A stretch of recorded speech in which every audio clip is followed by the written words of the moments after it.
All right, now I'm going to do some upper spine preparation. One of the things that I often see when people are swinging the mace is they lose trunk stability. Maybe their shoulders are really tight, and so as the arm comes back, it runs out of range of motion, and they gain it by losing their low back. They're losing that trunk stability, that integration work there. So this first drill is to work the shoulder range of motion, but also to work the integrated strength from kind of here down. So if you're unfamiliar to like hollow body work, anything like that, one thing you just got to pay attention to is jam that low back strongly into the ground. So I'll lie on the ground, press my low back, bring my knees in. The arm's going to be extending overhead, but I want you to think external rotation, like you're trying to break the stick in half. I'm going to straighten my legs, lock them out, jam that low back into the ground. Lower my legs any amount. You could be up here, you could be down here, but you gotta have a tight low back. Externally rotate. I'm just gonna extend the arms overhead, reaching, so I don't want to get jammed up in the shoulders. Lower down. So I'm just trying to get some shoulder flexibility, but keep trunk stability.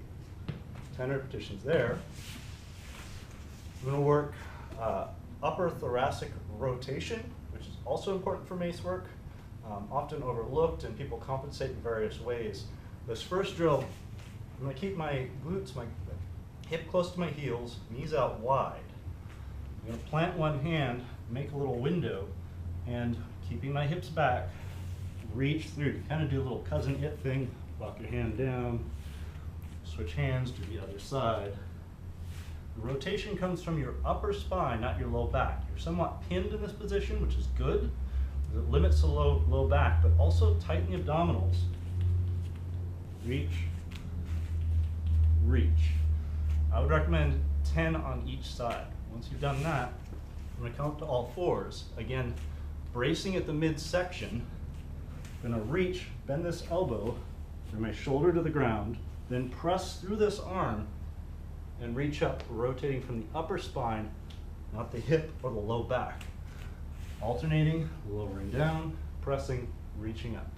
Lifting the hand, reaching across, pressing, reaching up. 10 reps on each side. You can do this all three movements as a circuit. About 90 reps total.